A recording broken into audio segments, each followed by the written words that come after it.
enema appointments committee no na ye fugu a no free no for no eno timi edema sa nkrofoko ya womo etepono so anomo etoto na dwemtene ni dema appointments committee no munya for Bernard ahiafo no ene so sa achedie mu a wo chese o mani aso ye papa pomoda na se so etimi adwe omo ho adwempa na nananom ewo won so de esi ne so a omo de sa fugu ana se batakaria bre omo ewa appointments committee na sintin komotwetwe eni afin so anu ye ni sembisa hodo e ko so enu ada no KFM TV ye to aso am. Most welcome.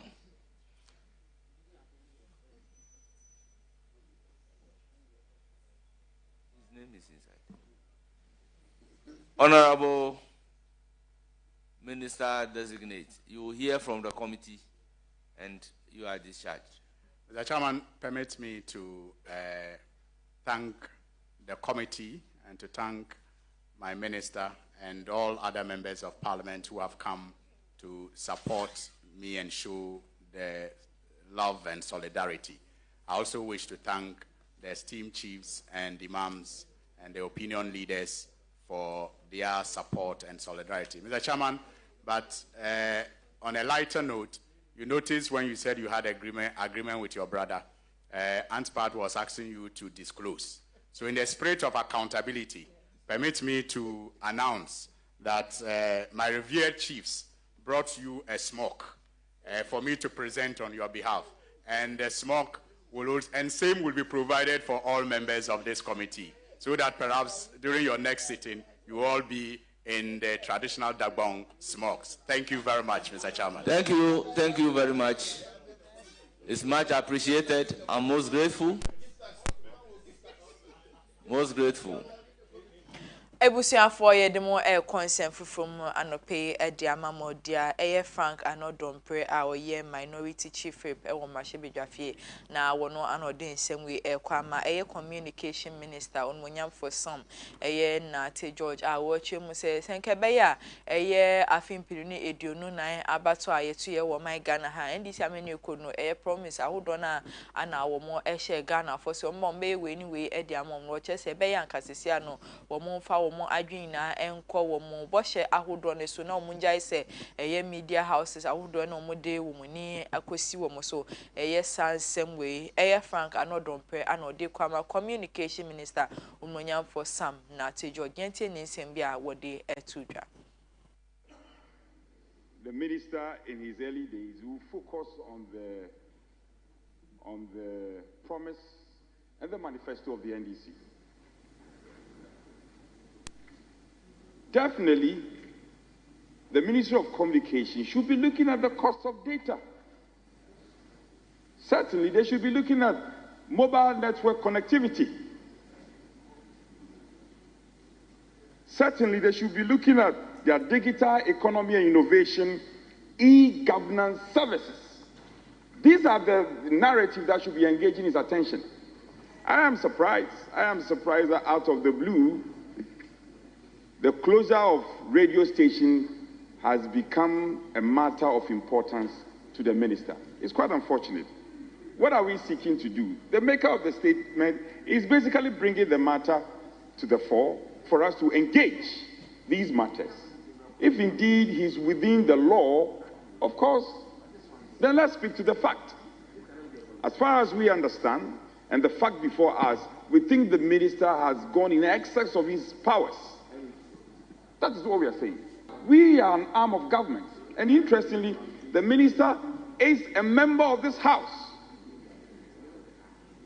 Earlier speakers have referenced his comment when similar actions were taken in times past and the position he took. And his position now smacks of hypocrisy. So because this is the trust. Ebusia yeto ansem ne so edi amamo na Afia twemu a yeto aba no ade se wenchwenchwe ne mentimo ase bi epiem ko akweti abato mpeso aso no wepoye mantemu a wonu ma omugina Sresrebidi bre no na onwonyafo NS Yakumi na waka ho ebi na bra abato ne ba na wiye no mentime ho ase ni mu no na kyese wentwi ewo ho a na de odi nkunim wo ho no na ho nsem kan na nya de se afamienu ni nyina itimi gitum na kyese orenes ya komije to ne ho se onu na edi nkunim wa bra na de ono ka ne ho no echem se nya de se nkunim die no akọ de ama no so no ya de abato komisan no ebo orenes ya komi edin wo ho se wono ena edi nkunim ewa akwetia abato empeso aso na mso ma asem ni kopie mu ewo court na omuguso etwe ne sre ne abasa ehu se ne asem ni ti ne nan eni baabi abetimi akwakoka ne kopie mu ewo Koforidua High Court mo de ohyeto ne so se ya de se wontimi nkogine ma yen so ani in e ma ne ntimi be mra hyebedwani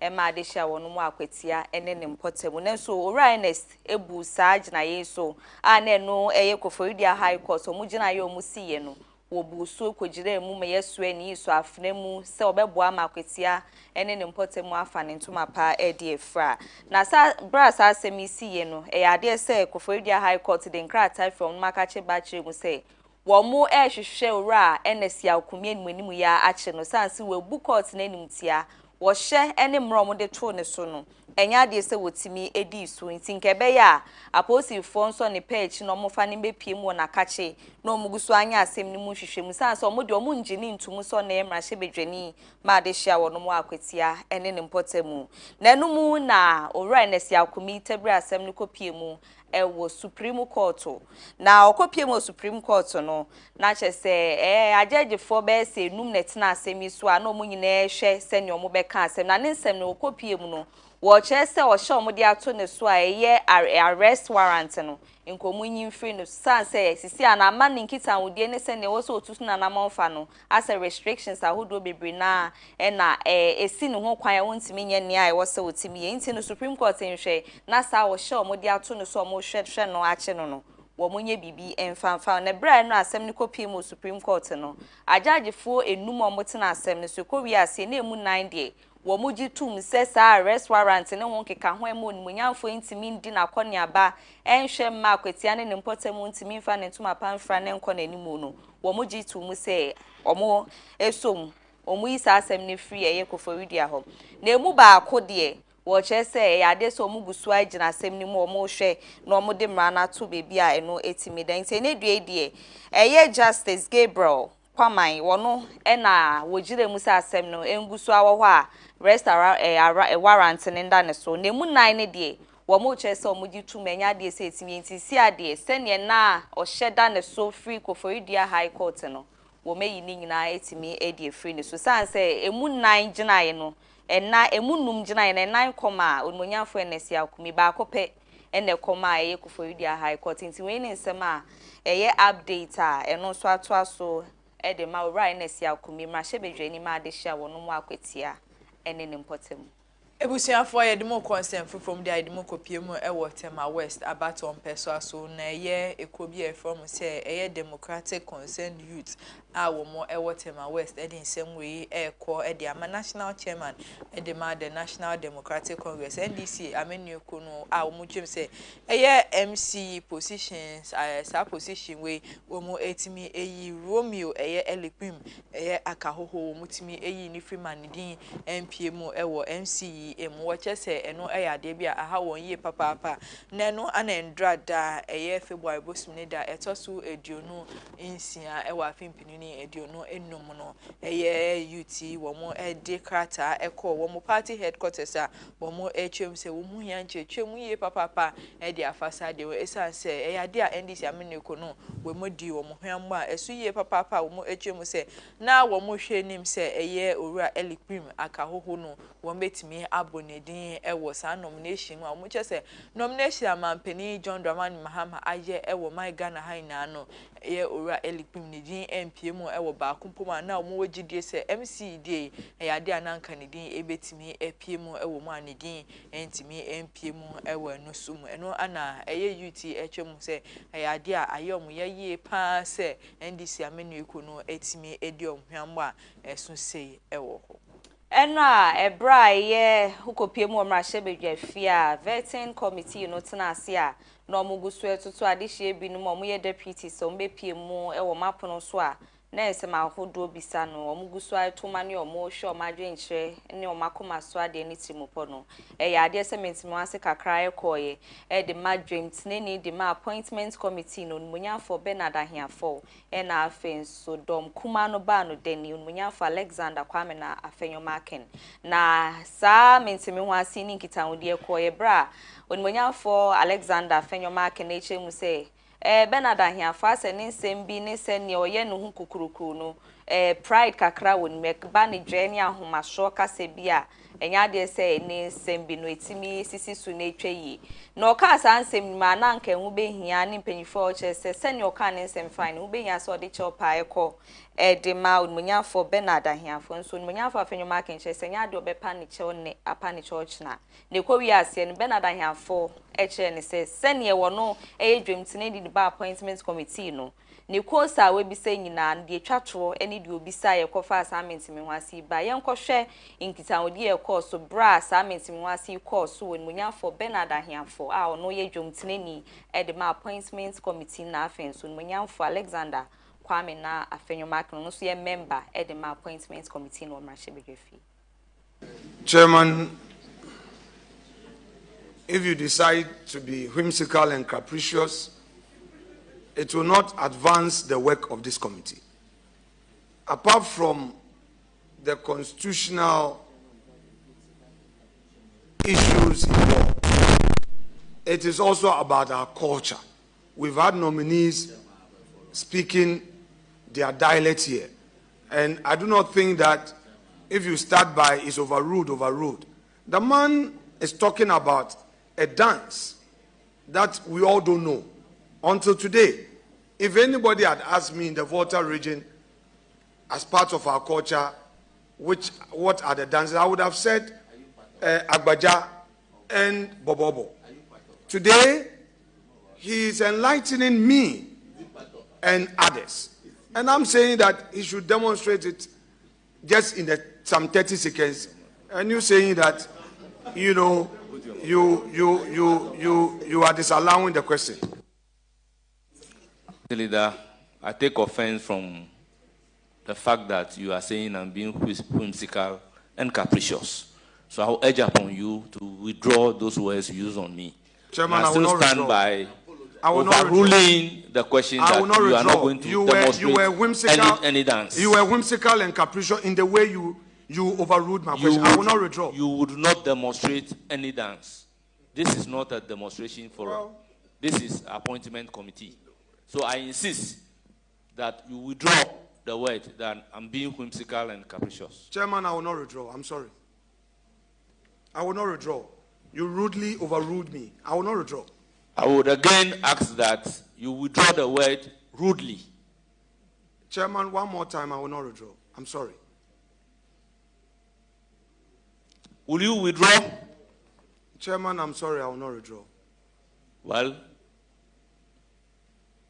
to demonstrate to you that I am the chairman for this particular vetting committee, that may be your last question.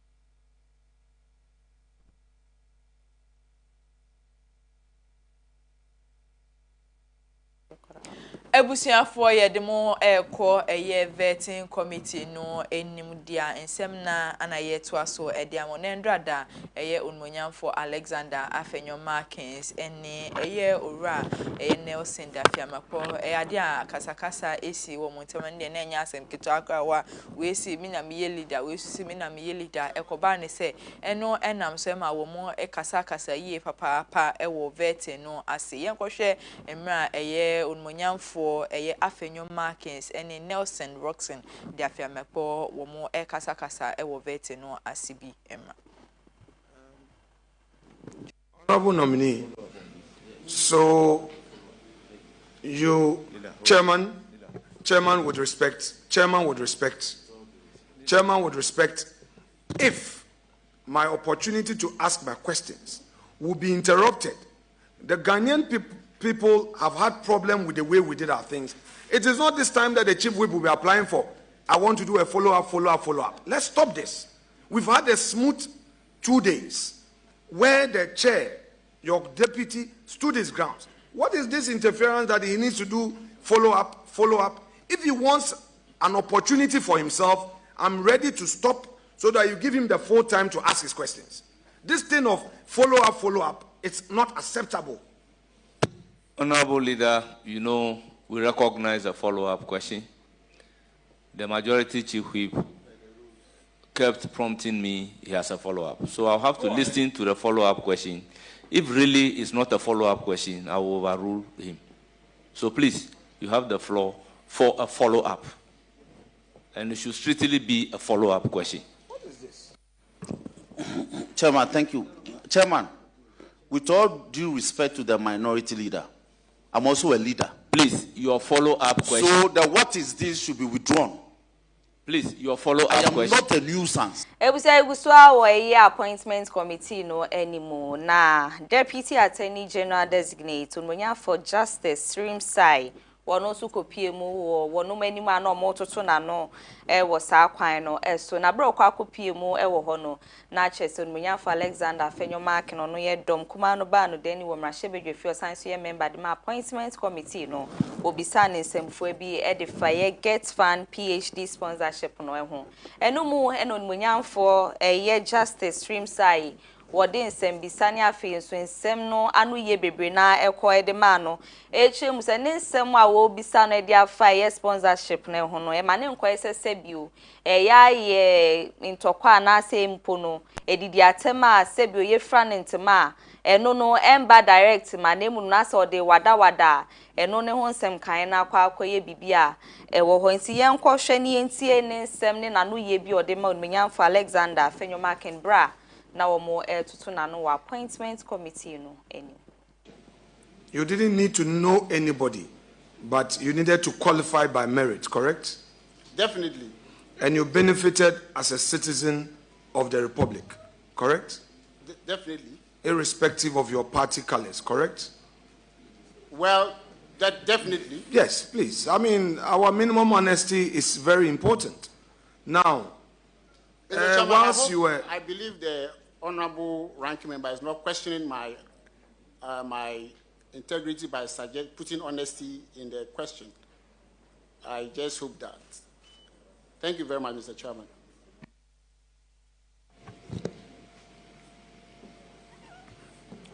Honorable nominee, now, this is your PhD that was fully funded by the state in 2017. And according to you, you earn it by merit. According to you, again, the states saw your promise and your potential as a young lecturer and gave you the opportunity to study. And in fact, you didn't need to know anybody at Get Fund, and you didn't need to show party colors before being given the opportunity. Tell us how much it cost the state. Thank you very much.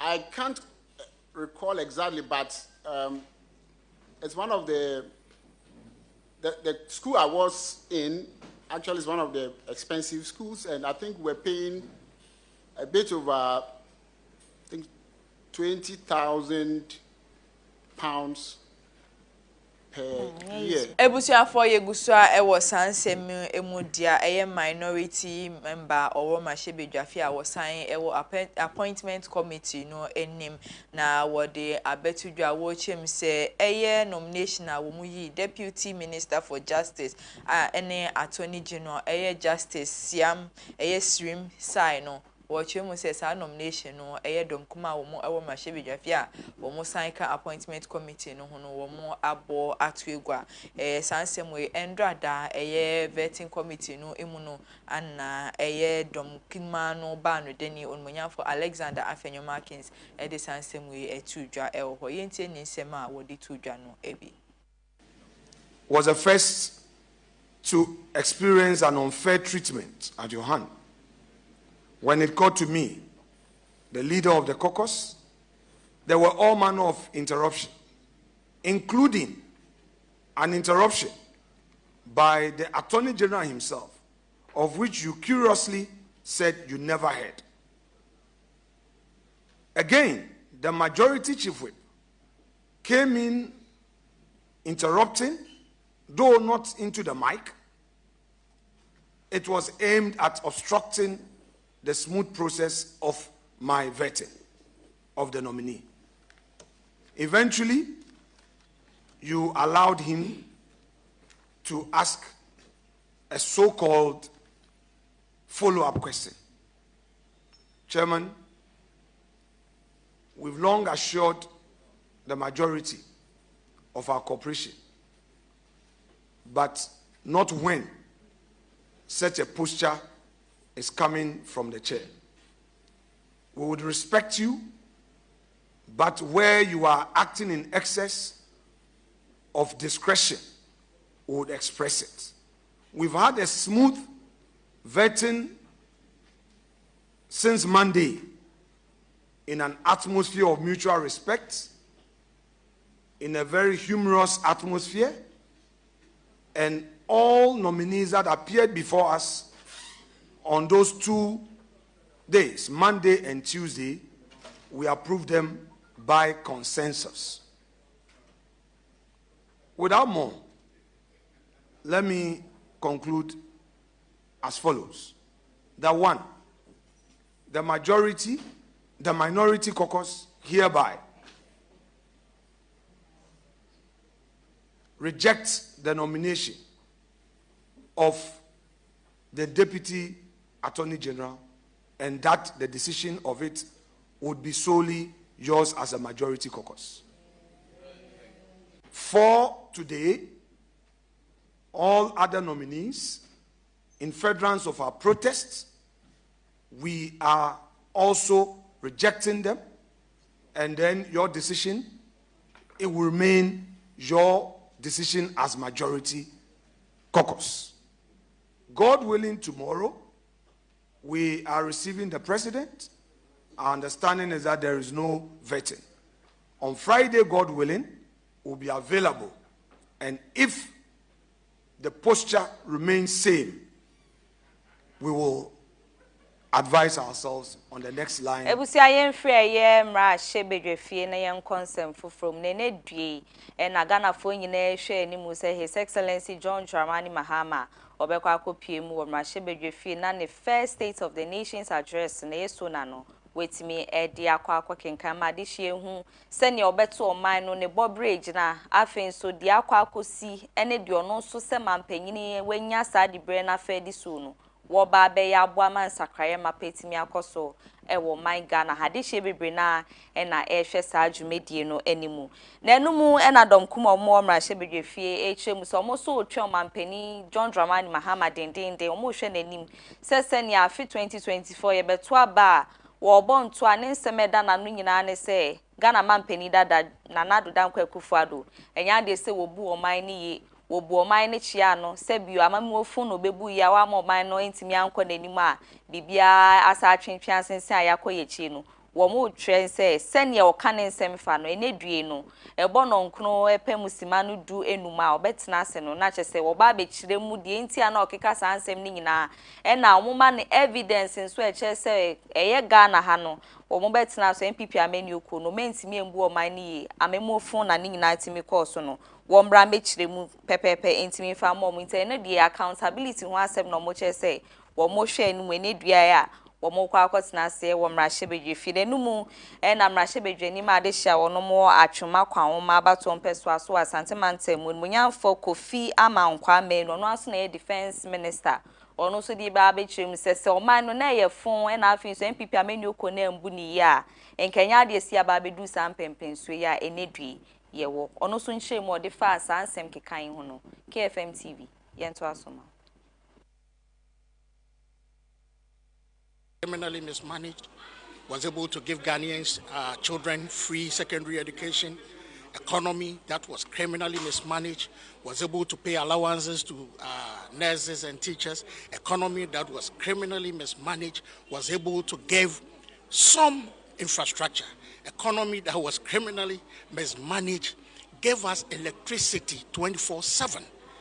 So we want the president to come and tell us the economy that was criminally mismanaged. Again, economy that was criminally mismanaged was able to increase pay, base pay of workers 30%, even some 40%, and then he has done 10%.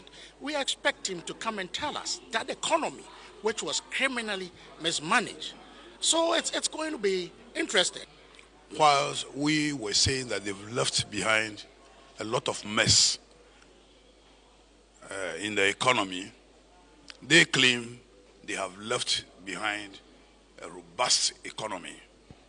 So tomorrow, President Mahama is coming to tell us exactly what the situation is.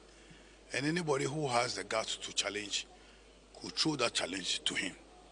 We know tomorrow the mess that the MPP, for that matter, the Nanado Baumia government has left behind in the form of excessive borrowing, in the form of misuse of resources, and a whole lot will be brought out tomorrow. That notwithstanding, President Mahama is always known as a solution to problems in Ghana.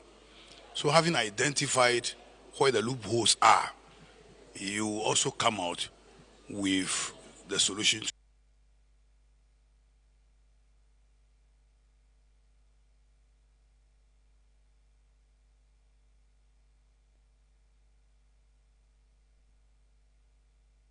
Ebusiafo ye gina sansem we so na etwa ye ho akogya aboafo nkrato abaye ba ye beto ansem ne so ede amamo.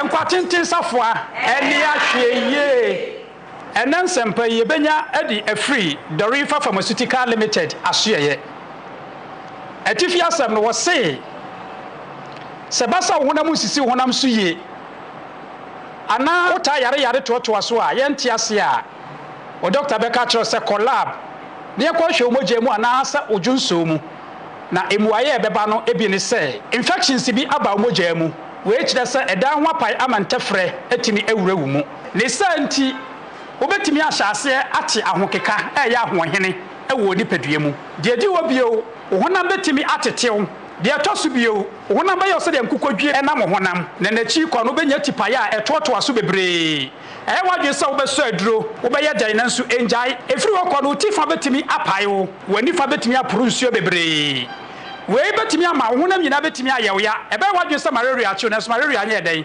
oncheo we dey say bacteria emmoawa aba omoje mu omo abetu kosua enu nti nom de infections na brew na bacteria baya eye bacteria ye friend say syphilis ni twidi no ye bekasa kekaye aduru ba akope a wuhia se obetimi ede akono eno ne Dorifa Vigo Plus e wo bra benom ne mretintimu de atoso mienu ebeti abasa wo ye oba na nkebere bia be yi u pant ana wa na amuje no na nkemu ye wesi na so akire yi kɔ no na kola bi abamu a eye yellowish ana sa akokɔ srade we akire wo sɛ wo hia ede puamoawa na ono so de obetimi de aboa wo ne sɛ ebema abre bia wase ekuro beba hɔ enti wo yi u pant abehu sa kola no wo hɔ woni be ma be hiem na so beti iyaw wani nje ho we akire sɛ ede puamoawa from sɛ candida ebiaba umoja mu de atoso bia wo ye bere ma ukokɔ furu bia ebema obema ho be ye ensansan na so pai na ebe hia kɔ ewumu ebeba de atoso miensa ebetumi abasa infections ya wanya no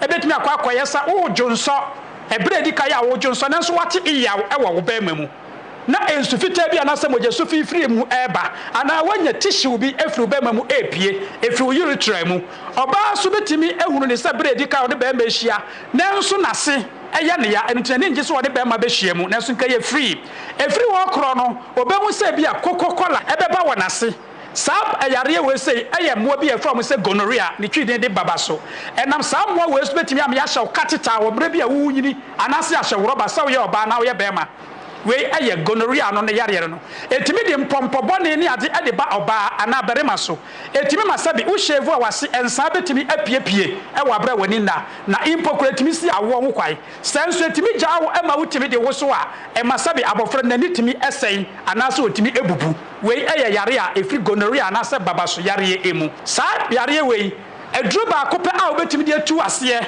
ɛyɛ Dorifa Vigo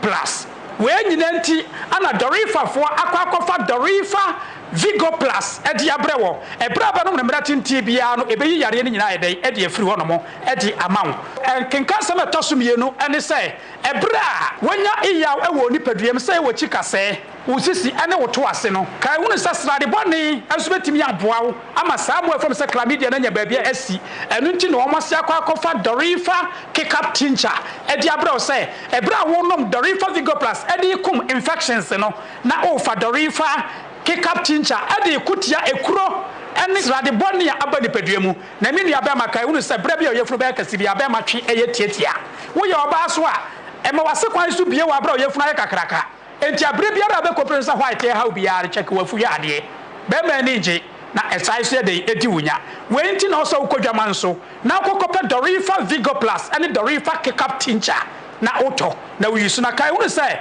Dorifa kick-up tincture no eye dra ye de fra ensuo na eni be change ayete say milk ansa na why de wanom ebra obenom Dorifa Vigo Plus bia na yedi nsuhunu na enom na wonom wia metia biasa ansa na abenom Dorifa kick-up tincture atufo enko bia yetu nroton ana atofo so momfa mo ani nkyɛ bia yeto waduro bia wokɔ awoso pe Dorifa Vigo Plus and Dorifa kick-up tincture enkwatenten safoa enkwatenten safoa enkwatenten safoa eni ahweye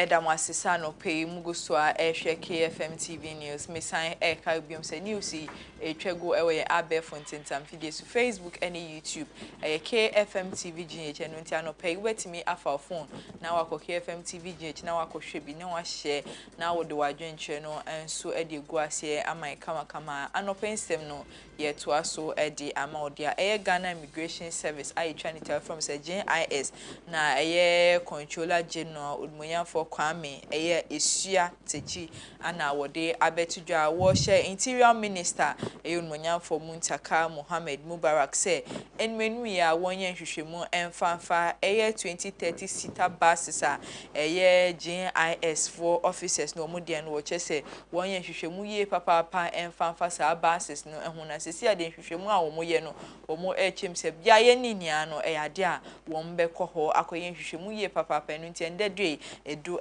Ghana Immigration Service eso a wo mo hwehwe se wo mbeye hwehwemu ede afasa basisi ehun semwe Kwame Esua Techi wono ana wode etudwa yentie ne nsem bia wode tudwa no ebi More Minister, with your permission, I would like to crave your indulgence and lie prostrate before you and before our officers to plead with you to constitute an investigative body to investigate the purchases of 2030 seater buses for the welfare of the Ghana Immigration Service officers.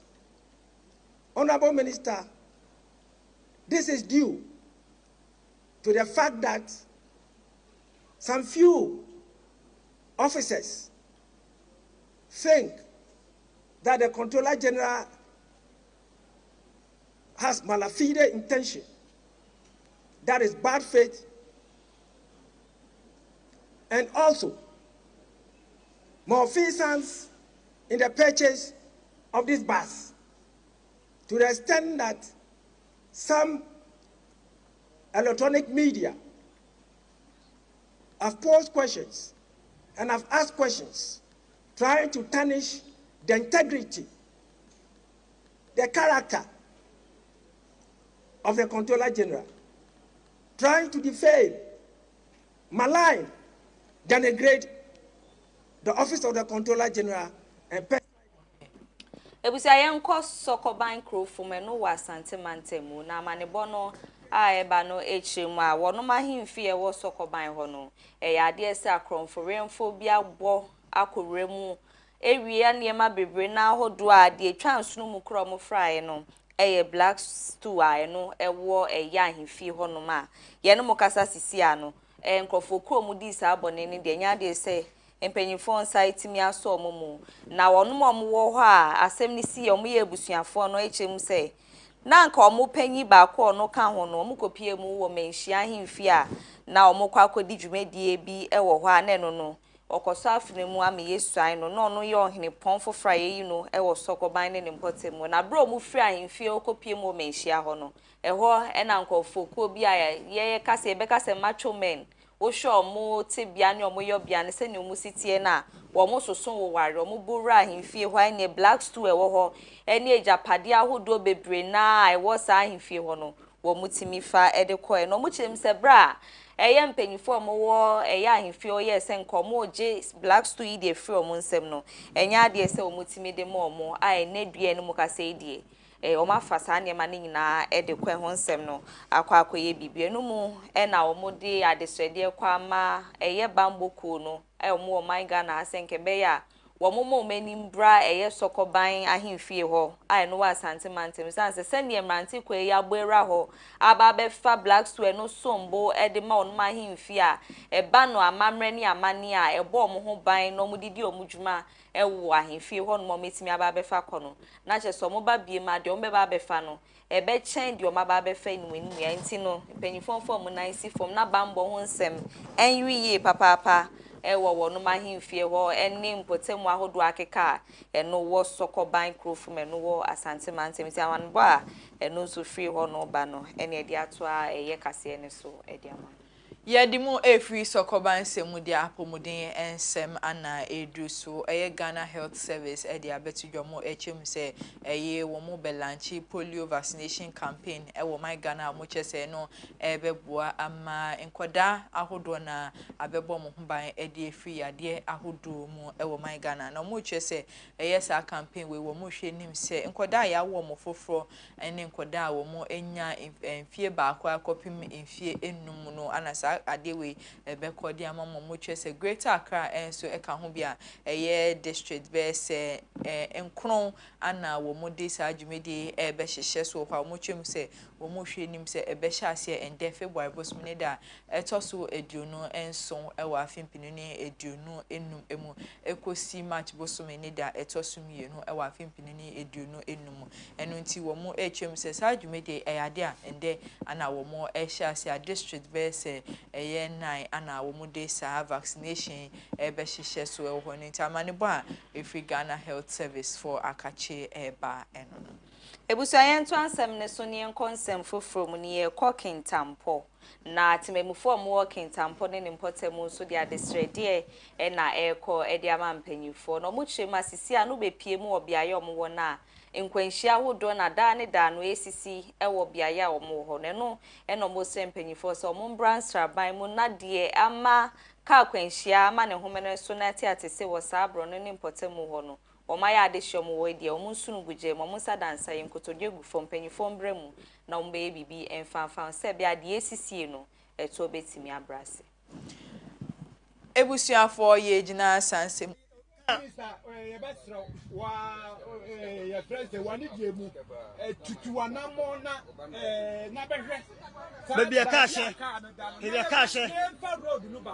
Kintampo, center of Ghana. Yes. The Honchiri pa. Every 2 months. Yeah, brain accident. Yeah, brain accident. Yes, Kebia Kashe. Kepano. Quite 2 hours. Petrella. Eshia obayende. Ah, kekwan no. Yo. Progressive so amuye no 4 lane no. Hana was say ka we no 6 lane. Na car no nam ha. Na aye triple road. Busumi bia nipa wu ha. Eno no me fi say be boa ye. Yate. Busumi bia nipa ye hwere wo ha no. Enye Ebusuafo ye gina sansem we ho na ye twa ye ho sima abaye ba ye nbekọ edwade nsem eso.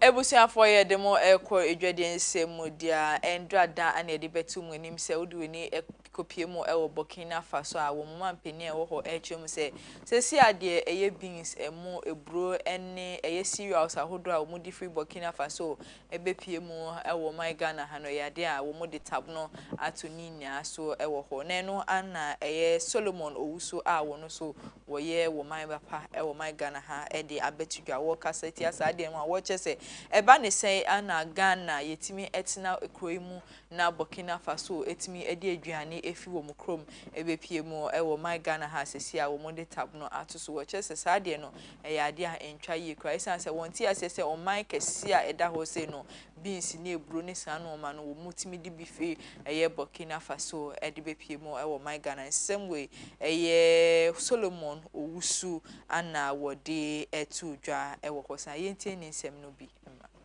importing toothpick. If we were to put up a factory producing toothpick in this country, are we not going to solve the unemployment situation? We are importing vegetable oils in billions. As we speak, Burkina has warned that it is enforcing its ban on cereals. You will see the problems it will create in this country.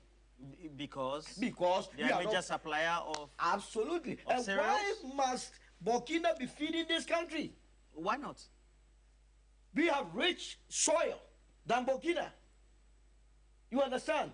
A country that has been battered with war, what do you call military takeovers and so. Why must they be feeding us? It's lazy attitude. Last year or so, we were told by the former Minister of Agric, Brian Echampo, that because it did not rain in this country, we were to expend close to 8 billion in supporting our food needs. How can you tell me in 21st century that you did rain-fed agriculture policy and that you are not interested in irrigation? So it's a lazy attitude. We say things without doing it. Planting for food and job should have been a good policy, beautiful one. But how did we do the implementation? Go back, the current minister, I expect, Opoku, to concentrate on that policy. Better it, make sure that when we say agriculture, it is not done in the classroom, it is not done in the hotels. When I see ministries of agric going to have programs in hotels, do we plan corn in hotels? You see a minister of agric always in suit, coat. Minister of agric, your place is in the farm, in the bush. Monitoring. You are there wearing implementing the policy. Absolutely.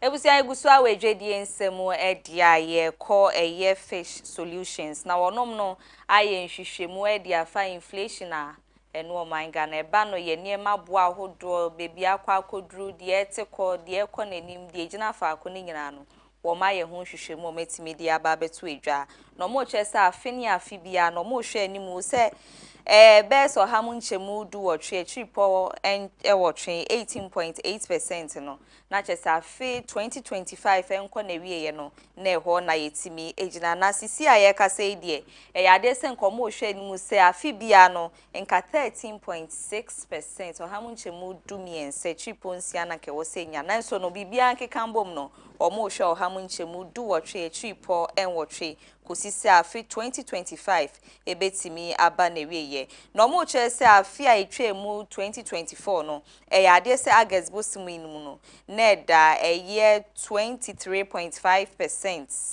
na ye koye nimu no ewo mu a ekosho na ati abafom ekosho na ati abafom timpenifo gusua ye nhihye ye hwe se ye inflation no ebetimi ejina faako na afi 2025 enko na wie ne de na saa figure omode aba betu dwa no eno no mo hwe ani mu so mbetimi enya ni nyina no man ni ye die ni bibia bekoye no nti ena san hwehwe mu etimi aba betu edwa ye gina we so na ya to nkra ye ba ye wie ewo ani gede ensem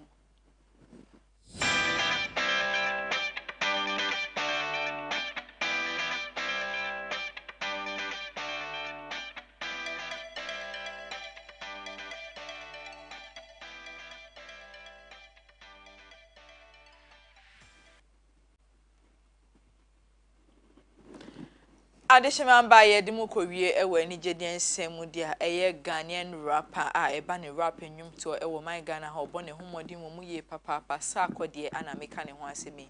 Na Sako dear, Eddie, I bet to you, watch him same Pempina, a yani Padudona, HM say, well, no Sako dear, do a stingy Timu air, dear, Banny Sikasem, a Juaneno, Anna, and the Sako dear, a being Juano, a dear fast answer, no, watch him say, only dear, what quiet Fosuah, what J on us or manco for. Say oh ba n'anima e wo kwan bi ene normal bi ana sensem bi a obeka answer no so akode no wetimi adwa to watch say obisa na de a so de bema obeka say ane de bema won fa ma so obegina nim ho na waka cho say wonya bi fa mo nye say ne timu na edi ne mu wo kwan ene eye normal hodo bi a wo hwe answer wetimi abo bi e wo sa kwan no say no nti same way ana free sa akode akache ba yenkotie de ono ankasa de tudwa ewo. How people know when they ask you for money? What's your strategy? I'll see what I can do. You leave it open-ended. That's the line, you know. See, no, but you got too much money for that. That wouldn't work on me. If I come and ask you for money, you say you see what you can do. No, I can see what you can do. You can do a lot. No, but I'm very straight with that, though. My family keeps telling me that they think my no is so hard that they feel it's like offensive. Yeah. Right. Yeah. I like a no that makes them think about asking the second when they ask again. Do you always just like this no might last 2-3 more times? But because they can't figure me out because you can ask me for $1,000, I'll say no, and you can do like 15 and I'll say yes, and you don't understand why. It's because of what you said and what it's going to solve. Yes. That makes sense to me. You know. But if it doesn't make sense, I'm like, no. And then if I can, of course, I'm going to tell you I can't do it. It's not. And if anybody is mad at you because of that, they're not supposed to be there. Oh, there you go. Sometimes you can tell somebody you can't, and they'll never believe that you can't. So one incident happened way back. That's me without money. Okay, I was working a little bit, but I seen the beginning of my career, and I came home. And I literally spent my last money on me. I actually gave it out to somebody. And I knew I was going to wake up in the morning, probably go to the bank or something. So, bro, I literally had, in Ghana cedis, let's say like £1 on me. The night is, like the day is done. It's in the night. I'm not going to do anything. Now this guy walks in and asks for £50. £50. Because he said he had to travel early in the morning. And he's talking to me. There is nothing that I was going to say that he's going to understand. He cannot believe that you don't have. You are 50 is like, sir. He feels 50 to me is like buying pizza, right? So what is like, how? And to date we're not in talking terms. You know? So he never got over it. And I don't explain nothing to nobody because I treat things like how I'm going to treat it because I wouldn't be mad at you if you say that. So I think allow people be them, but then you can't please everybody. That's true. Ebusia for enunti same way ana sa akode editu dwa mra woni nsem chofo Asia etwetwe nkomo no ebusia for aha ene brebe ma ye kwan ma ye de anopa news ni nia ye di ABC na anopa nsem no de di mu akotine ebie ni se Godfrey Dame e de abetu dwa wo chem sesesi ade ohia e chopa esun ye papa e de fi eye Roxton Afia mapo enchen Sansona Supreme Court senso esi gina ye dia fa Koforidua High Court omo gina ya omo si ye de fa ora NS ya komi omo chese sa gina ye no wo mabo e de ato be eye fetch solution enso e de abetujo mu echem se mu hwenim se Ghana inflation no wo afi impinuni eduonu enum no ebe wie wo 13.6% mo na wo enigide ensem so sa akode betu dwa kire mu se obi ben no bisa no sikasem ho asema na se sikasem ho nkoma anu ye a wotimi de ma no nsem no edomo suko edema Ebusia for winning sem any afufro pii ana no pay ye bo ano ayede ebesom se KFM TV News. Aseda any kabia en confirm talent microfinance and a talent for super baby esi osika de hope and obetime ediweni achi mo ma se ekese no e was sek or adabaka dance bar e hona and a talent microfinance e wo. Samson a KFM Musical Center almost instruments a papa and wage man or moye or hoinsi we are young to knee, watch young, would you wage maybe a pay instruments in one card, Bebwama, young to man, Naya brain, Naya boko, Naya nika, Edia Maudia, who could pay more KFM Musical Center, or meet me about in Kaizongo Lane, and as I can see. Dada bate cab and so as open phones a papa and ye do Juma say iPhone, Infinite, Samsung, Tecna, Dada bate cab and I'll with me Edwin achieve or bonus to get the phone boko Eddie Mount Jumeko me and some way and no pay or more 8 me a boy chidon my KFM TV News. Ye de Ebro. I said I can see and confirm a wow Tifia Danny Dana would do a video no to KFM TV now pay Elsa. Ye damina say a sign at the production TV Nasi so almost on pay woman boy my KFM TV News yet me at the bro I no pay a din just war and Maame is Nkrumah my name Afia Fosuah Oduahoma Sresrebidi Utimi so frame Afia Yadamase ama mu nyina mo eni hwenti